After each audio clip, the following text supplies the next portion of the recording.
Hello and welcome to Enter the Boardroom with NewRoll. I'm your host, Oliver Cummings, CEO of NewRoll, the board search specialist and market leader, bringing science to the art of board hiring. Today's guest, Evan Epstein, is host of the Boardroom Governance podcast, ranked #1 governance podcast in the US. Evan is the executive director of the Center for Business Law and adjunct professor at the University of California College of Law, San Francisco, and founder and managing partner of Pacifica Global, where he helps founders, execs, investors, and board members solve some of their most complex corporate governance problems. Formerly, he was executive director of the Stanford Rock Center for almost a decade. Evan, a huge welcome, and thank you so much for joining us today. Yeah, thank you, Oliver, for this invitation. We have both the focus on podcast. I invited you to my podcast, and now I'm doing one for you, and hopefully I give a lot of insight to your listeners. Yeah, well, really great to have you on here, and a special thanks to Jonathan Goodman from Monitor Deloitte, who connected us for this episode. Evan, I wanted to start with a deep dive on the most significant insights you've taken from your Boardroom Governance podcast guests. When I think back to all the podcast episodes we've done, I almost think of them like children, and it's hard to have favorites. They're all great in their different ways. But really keen to hear what have been the top 5 insights. Let me start with one which was at the beginning with Mason Morfitt, episode 22. Mason Morfitt is the CEO of Value Act Capital. So this firm basically is an activist firm known for going into big companies. I think that they were an activist in Rolls-Royce, an activist in Microsoft and Disney. I think they managed $15 billion, $20 billion of assets. It's a great episode because it gives you the viewpoint of the activist on the board. And what he said in that episode is that strategy is really the key, and that typically directors who are independent directors don't have a understanding of the whole strategy. And it's very hard for them to spend time as opposed to an activist who has a team and are looking to everything and participate in every part of the market. And he says that's why boards don't operate well, because there are part-timers. David Beatty talks about gifted amateurs, people that actually can't spend enough time doing the job and thinking about this. And one of the elements that I thought was insightful in that episode is that he says that board committees can create balkanization of work. And I thought that was really interesting because the current thinking in boards is to divide the work in different committees. Now, you have typically the audit, the nomination and compensation committees, and others have technology or strategic committees.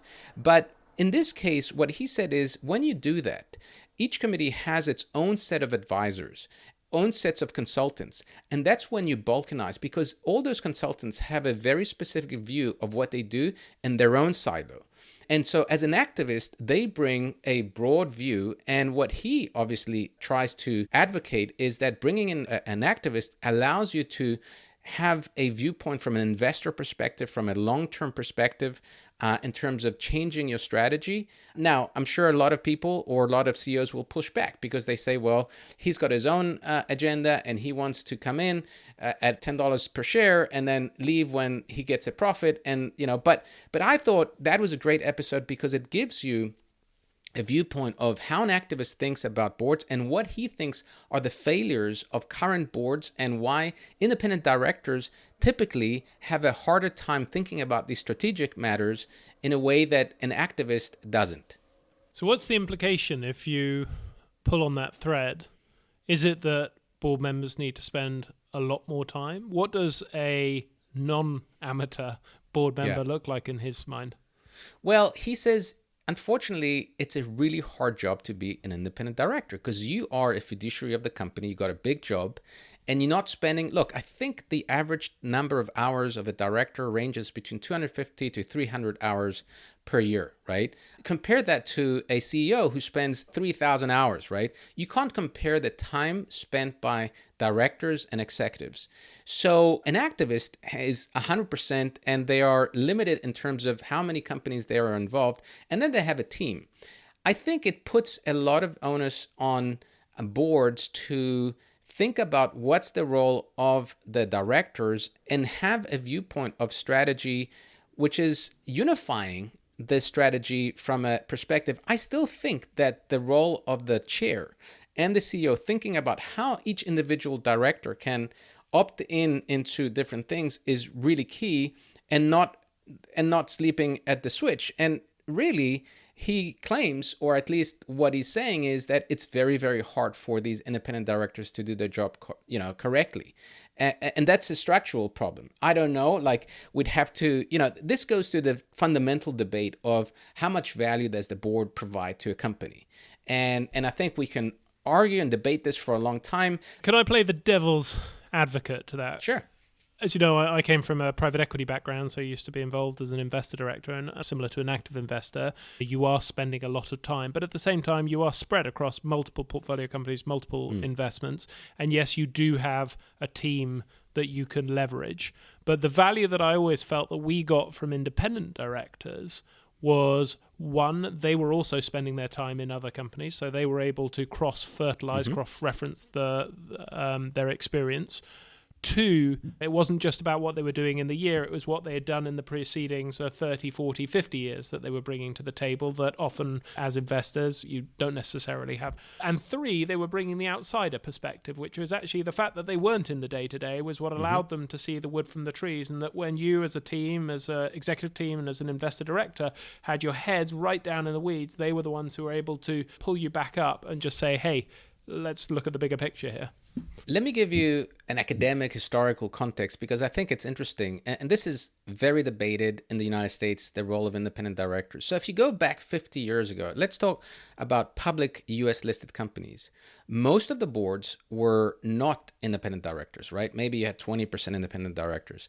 It was not until the 1970s where there were these scandals where people and Congress said, these CEOs who control the board, right? It used to be like the managerial capitalism where they would put their buddies into the board, they would control everything.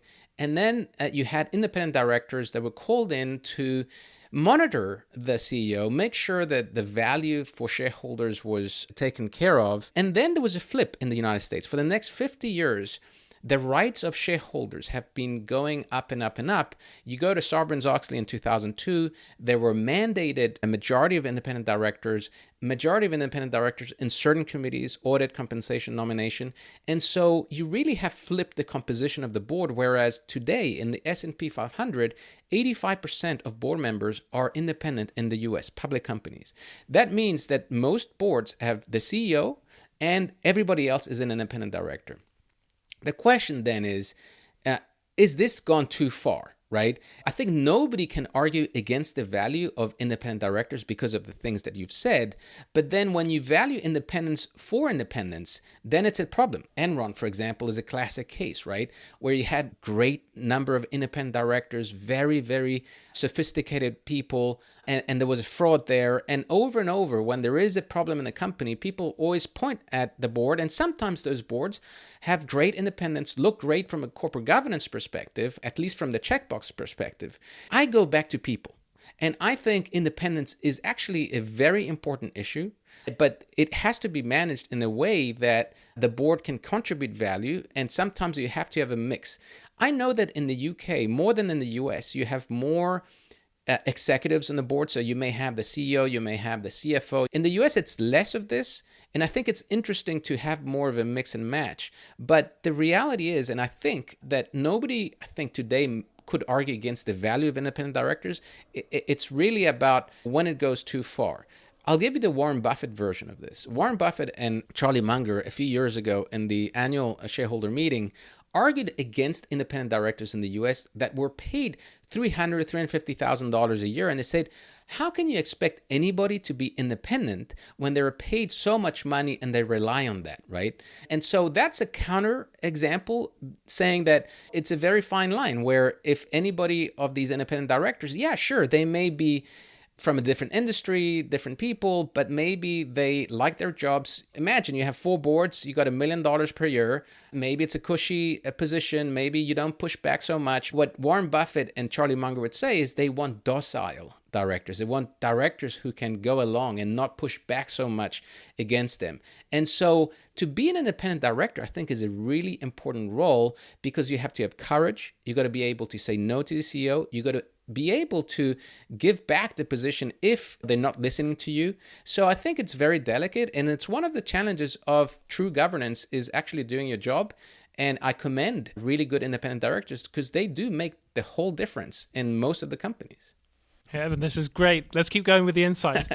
Give me more of your favorites. So I had Tyler Shultz on my podcast. Tyler Shultz is one of the whistleblowers in the Theranos case. So Theranos is one of the most infamous cases in Silicon Valley. Elizabeth Holmes built this company that was a biotech, a medical device that would pinch your finger and you would get all these results medically. Well, it turns out that it was a big fraud, and she's actually serving 11 years in jail, in a federal jail in Texas. Sunny Balwani, who was her partner and COO, is serving 13 years in jail.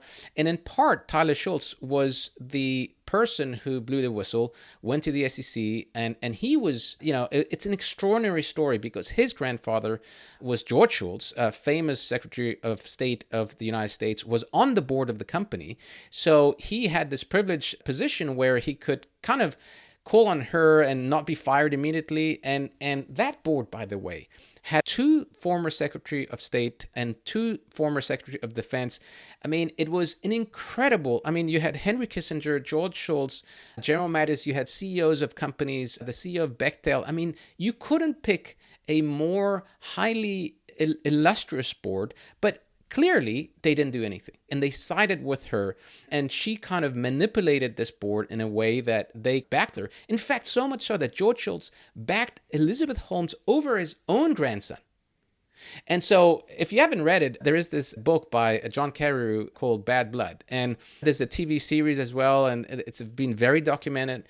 And I thought in that episode, we have a long discussion about all these issues, and he said fraud is not a trade secret, because what they wanted to do is muzzle him, saying, hey, you can't say anything because it's all protected under NDAs, and this is a trade secret. And he's like, hey, fraud is not a trade secret. And he had to go to court, and he had to pay about $500,000 of his own personal money. His parents had to mortgage their own home, and he went and told his parents he had to do this. And their parents were not wealthy. I guess his father was a teacher, his mother was a nurse.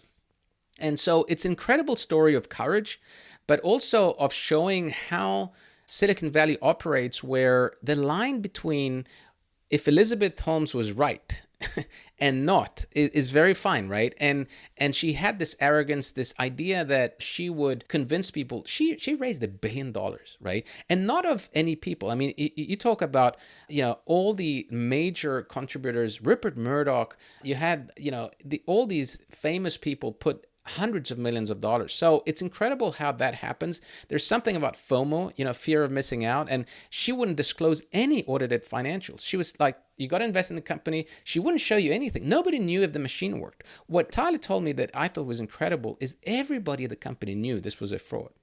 Everybody. And so the reason they didn't say anything is because they had fear, because the company operated with a culture that was immediate firing and suing you. So they ended up with a composition of employees that was dominated by people of fear of speaking out. And I thought that was very interesting from a culture perspective. And the other thing I didn't realize was that none of the employees have any equity. In Silicon Valley, most companies have stock options, have equity in the company. And here they didn't have anything. And you'd ask yourself, well, why would people want to work in a company where the upside is not even there? It's a very Silicon Valley thing. But the fact that she didn't have that, I thought was very telling. And I suppose at some point she kind of said, well, the reason they are upset about all of this is because they don't have equity. And one of the things the board tried to do was to provide equity to employees because of the discontent, right? It's a crazy story. So I thought that was a great episode. And it's very telling on the psychology, on how this idea of growth at all costs is operating in Silicon Valley. There's the power law in Silicon Valley, meaning there's only very few companies that drive the returns of the whole industry. So every year there's about 5 companies that are the ones that provide the returns for everybody. And that is a huge gambit in terms of VCs trying to get in those companies. This is why they provide or allow companies to have control, because once you're in this rocket ship, it's going to return not only your fund, but your firm's return. And it allows you to have all these very big bets. So power law is like a very key concept for Silicon Valley because it's all driven about that. And when so few actually succeed, then people try to cut corners. And that's what's bad about some of these cases is how do you control this? And what's the role of the board in controlling the behavior? We go back to our monitoring question.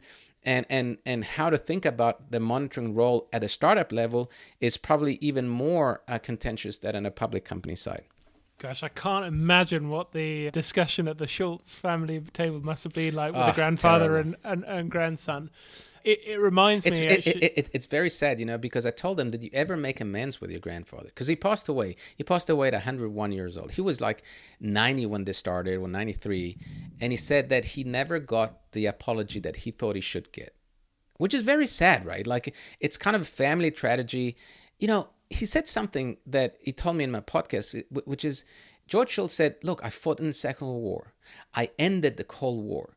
I saw many things in my lifetime. And I'm telling you, Elizabeth Holmes is right. How do you respond to that? How do you respond to somebody, to George Shultz telling you that all of his accomplishments in his lifetime? I mean, that's incredible. I think it's incredible. And it's sad at some level.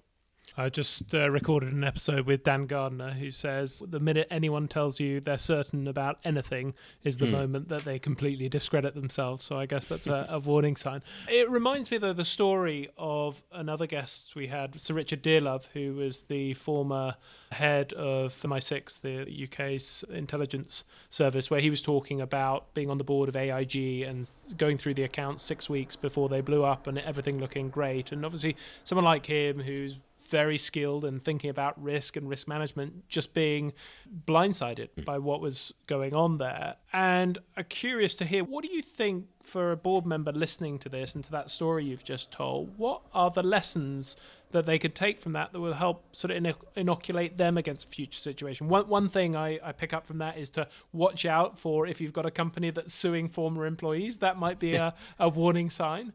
But were there any other things you think that in hindsight people could have done to see this coming? The Theranos story is very interesting because there was an early board member, Avi Tavanian, who was a former Apple employee who worked with Steve Jobs. Elizabeth Holmes was a devotee. She wanted to be the next Steve Jobs. So she emulated everything that Steve Jobs did, from her voice to her black turtleneck sweater. And he was on the board, and early on he started asking questions about the product. And they had hired Apple engineers, and some of the employees were telling him that this thing is not working. And when he went back to Elizabeth Holmes, she shut him down. And then the chair of that board, which at the time was another investor, sided with her, and he resigned from the board.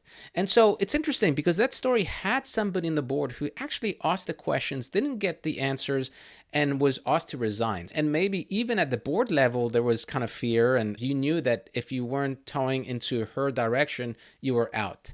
But I would say that it's really important to have a culture and make sure that whatever is happening, you can respond.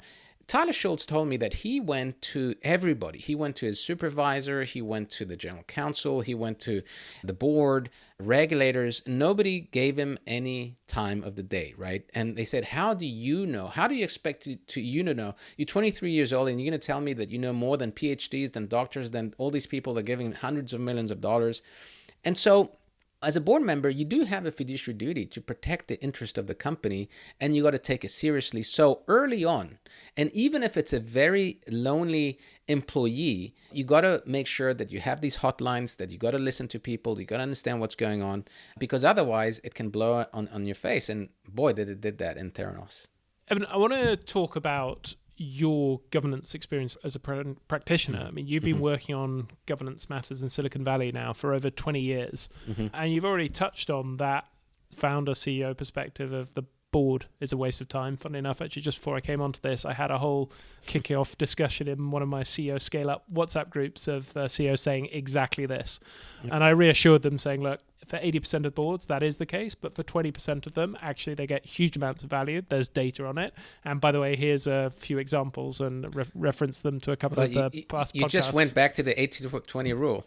Yeah, exactly. Pretty much. But I mean, I'm curious to hear, how would you sell the value of good governance to a CEO who is skeptical? Well, I see it from a stage perspective. Depends what stage in the evolution of your company you're at, right? If you start a company, it's just you and your founder, co-founder, and you don't need a big board, right? Once you get your seed investors, your Series A investors, then they may want to be in the board, right? Certainly a venture capital Series A, he has a nomination, right? So then you expand your board. One advice to people here is treat your board seats with a lot of attention. Don't give them away easily. This should be something really important because the average tenure of a director is longer than 7 years. That's longer than the average of a marriage in the United States, right? So you're going to be stuck, and it's very hard to get rid of a director. Certainly if it's an investor director, I mean, I've been involved in those cases.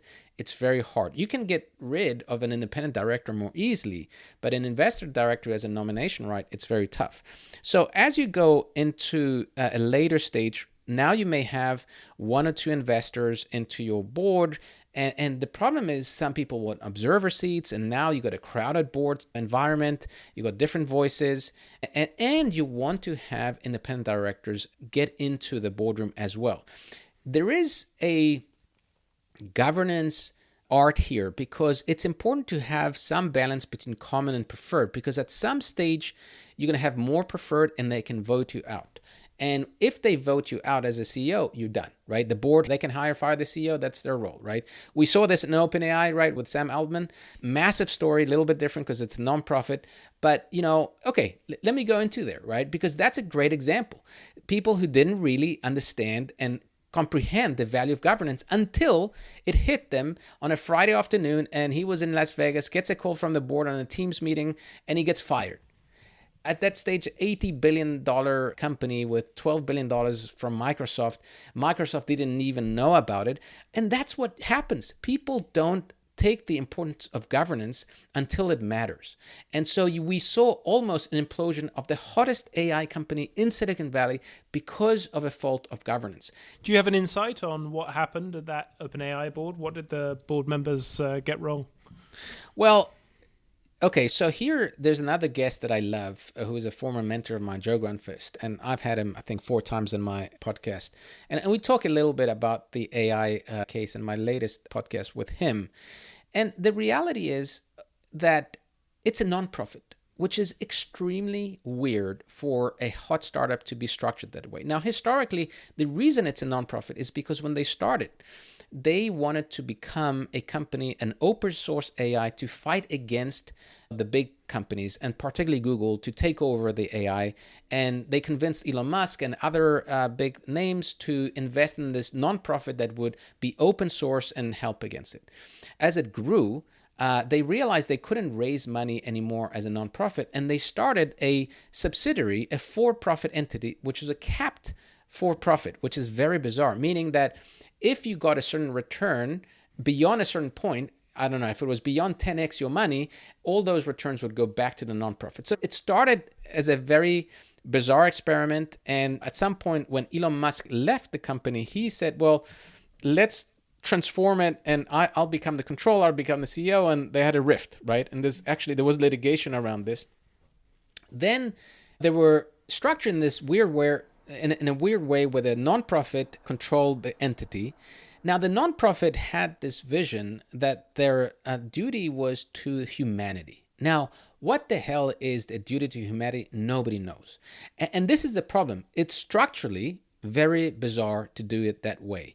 And Joe Grunfist names this famous economist on the impossibility theorem. Where basically when you try to choose, and it's public choice theory, when you try to choose social goods, it's impossible. And he has a theorem which says you can't choose and pick in this scenario.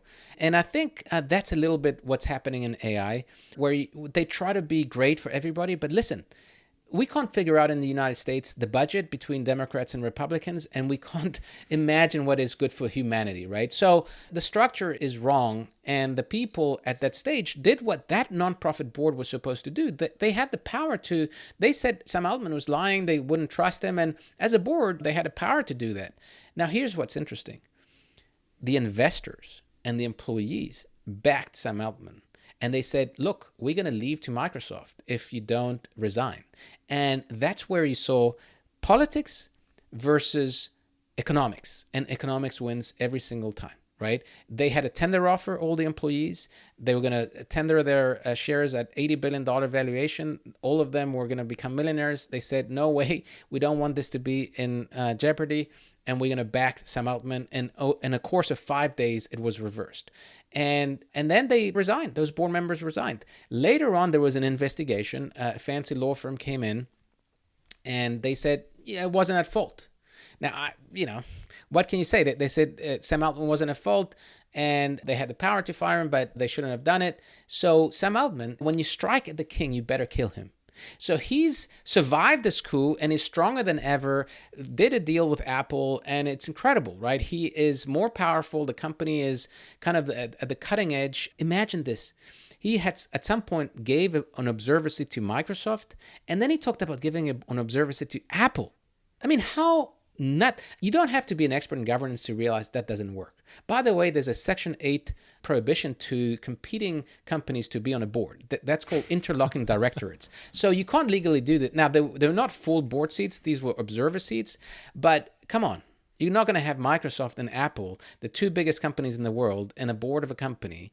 And so this is a great case for governance lovers or governance aficionados, because it's really important to think about how to design these things. Here's another insight I'll give you. A lot of the leading companies, Anthropic and Inflection AI, which actually is now part of Microsoft, and even XAI, which is the latest Elon Musk AI company, are formed as public benefit corporations, PBCs. So in their charter, they have a social purpose, which is the benefit of humanity. So the latest generation of the hottest startups in Silicon Valley are all PBCs. How can you explain? This is the first time we ever see this.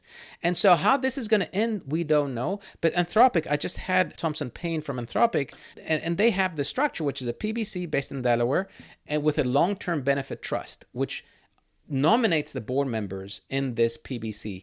So they are adding some layers of governance innovation on top of the technology innovation. And I think this is something totally new. We've never seen this before. And I don't know how familiar you are with public benefit corporations, with B Corps in the UK.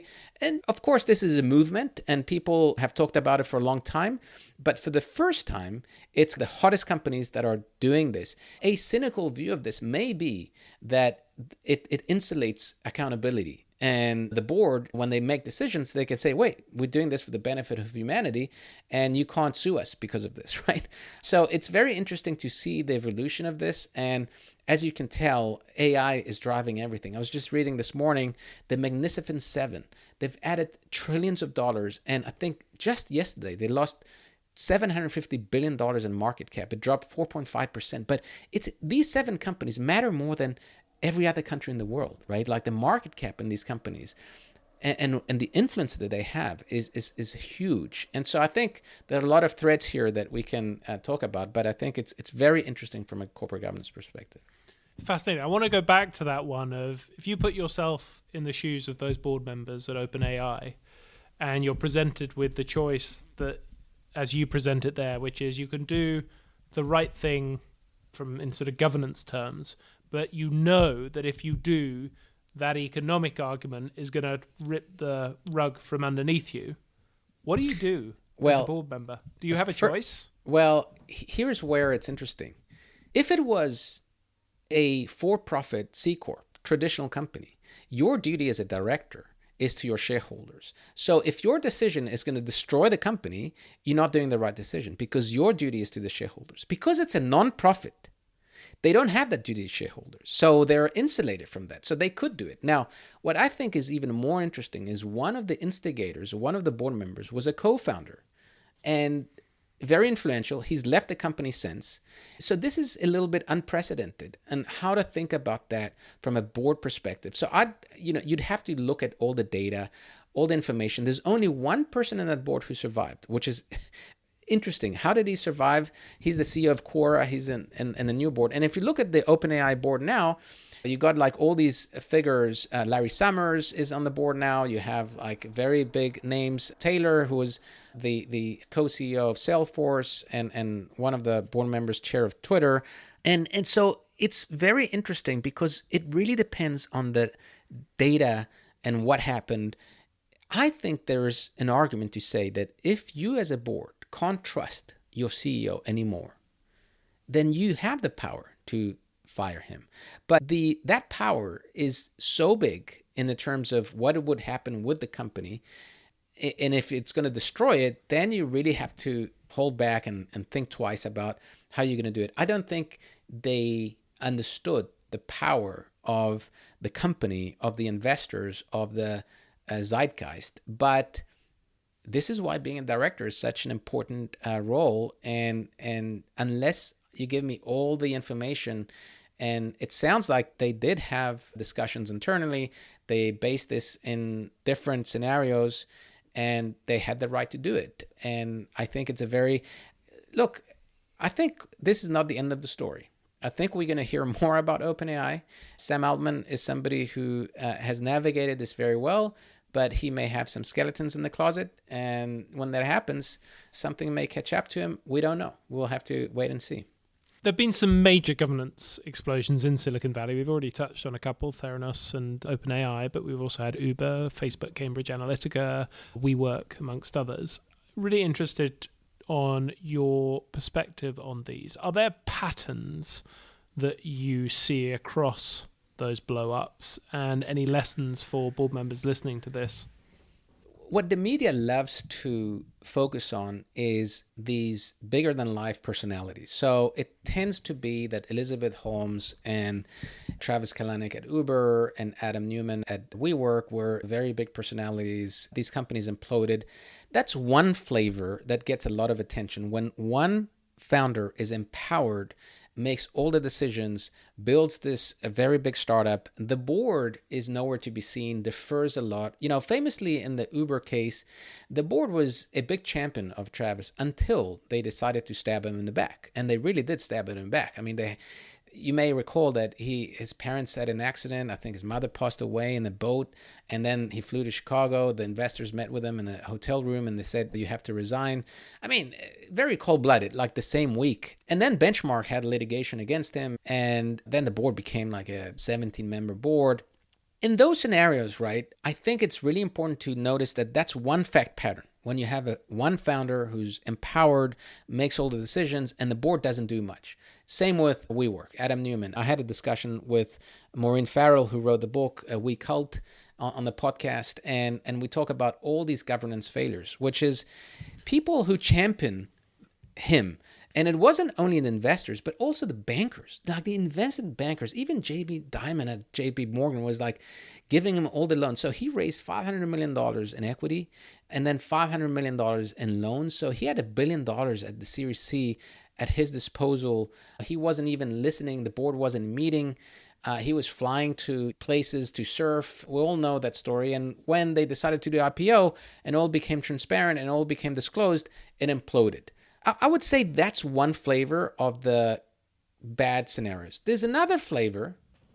Can I just pick on that quickly before you go on to that? It reminds me of, we do these peer-to-peer discussion groups that we organize for our community where they come and they share challenges. And it reminds me of a chair who shared a challenge in one of these groups where it had exactly this profile. A very charismatic CEO who was running risks that when you heard about it as an outsider, you're like, that is crazy. You're kind of betting it all on black or whatever it is, right? Mm-hmm. And the chair was wrestling with this, saying, well, the challenge is like the investors have invested into this. If we take this CEO out of the equation, the whole thing falls apart. So you destroy value there. And this is what the investors want. So I'm in this sort of catch-22 bind. The CEO is doing what the investors and the stakeholders want, but it's highly risky. Now, is that just the risk that everyone accepts? And you've got to accept with risk comes failure every now and again, or quite often if it's high-risk stuff. Like, how do you, what other path do they have? In that situation, we felt like they had the option. Either they step down if they're not comfortable and they think it is simply reckless, or if they are, controlling this sort of incredible character and trying to keep them as far as they can within the rails, but recognizing those rails are fraught with danger. They're doing the best that they can. And those are the two options we saw. And what else? What other paths do you see? Well, you're touching on a very core Silicon Valley topic, which is founders versus investors at a certain level. And in the mid 2000s in Silicon Valley, VC firms became much more founder friendly. And the spectrum or the pendulum of power allowed founders to have more control. So, for example, having more dual class share structures or having more voting control. And that became very celebrated in Silicon Valley. So we see firms like Founders Fund, who was founded by Peter Thiel, who said, we will never vote against the founder. No matter what happens, that's our thing. And then Andreessen Horowitz and other firms were all formed with founders in mind, right? So the companies that make it, it's because of the founder, right? In the 90s, the investors in Silicon Valley were much more, we're going to replace the founder and get adult supervision, or we'll get the real CEO in the next round, right? And founders would get replaced much sooner. There's a pushback. Famously, Steve Jobs was fired by Apple board, and that gave if Steve Jobs could get fired in Apple, then everybody else is under the guillotine, right? So this idea is really important, because founders are the ones that need to implement a vision. As I mentioned earlier, it's all about a power law. And it's true that if you bet on this founder and you bet on this company, that's your bet. And founders, by definition, are always pushing at the edges, are always controversial, or always non-politically correct, because they have a vision that if they were like everybody else, then they wouldn't do this company. And when Airbnb was started, and say, how can anybody lend or rent their home or their room? Like, that's crazy. And now it's like a $130 billion company, right? Like, it's the crazy ideas that work that are really the important ones. So the question then becomes, at what point do ethics and doing the right thing matter, right? So there's a point where if you veer towards doing illegal issues or unethical matters, that's where the board really has to think about it. Because I think they let Travis do a lot of things for many years, and reports came out that they had this system where they were tricking regulators on software issues. They were skating in this very fine line. And until there were sexual harassment complaints, until there was like things that were untenable, and the board said, well, it's too much, it's enough, right? Adam Newman was the same way, right? Like and then he was also... Famously, Masayoshi Son said, you're not crazy enough, right? That guy really inflamed him and said, in a taxi ride in New York when he gave him $4 billion after 15 minutes, right? Like, so of course he had he really had to push even more and pushed more and did more crazy things and imploded. So I think there is a very fine line where you got to make decisions and you got to put those guardrails, but it's very tough. And this is why the board is so important.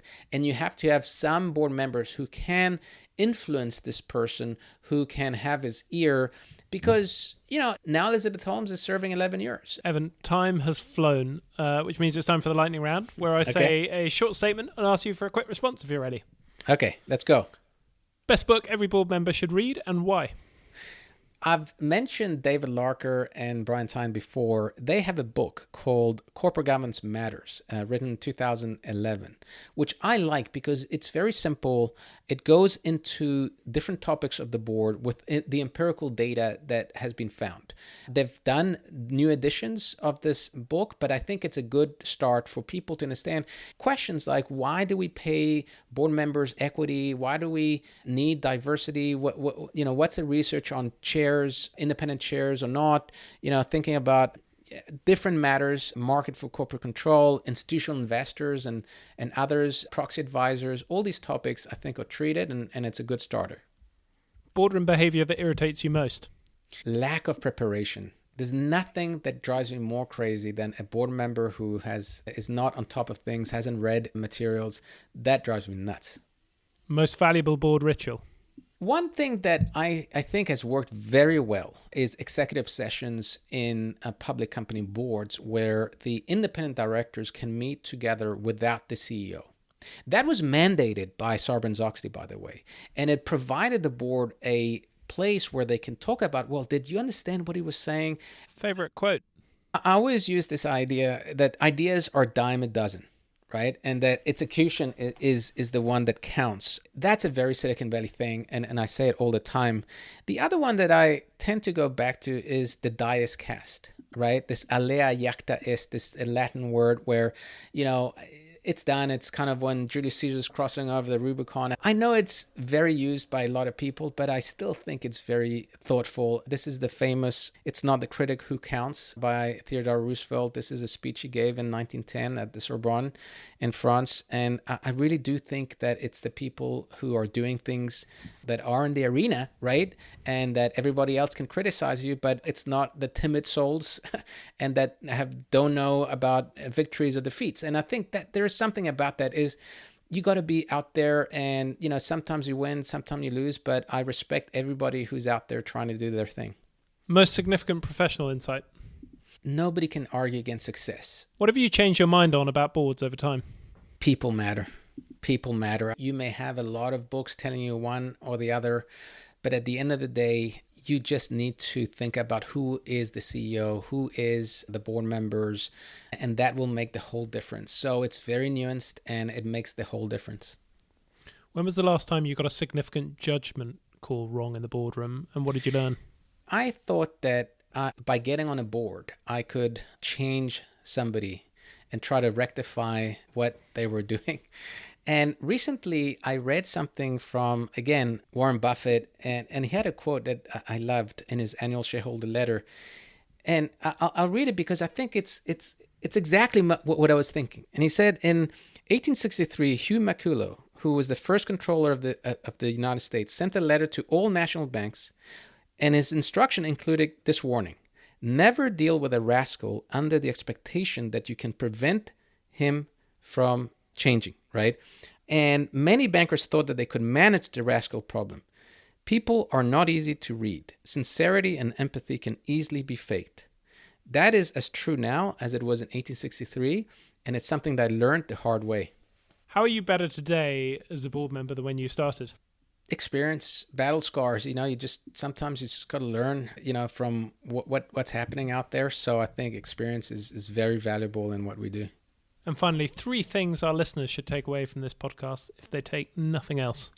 Okay, I always think that check the box doesn't work. And so context matters. And so that's one of the most important things that I tell people is when you think about corporate governance, you really have to think about what's the structure, right? Are you talking about a public company? Are you talking about a startup? Are you talking about private equity? Are you talking about nonprofit, state-owned enterprises?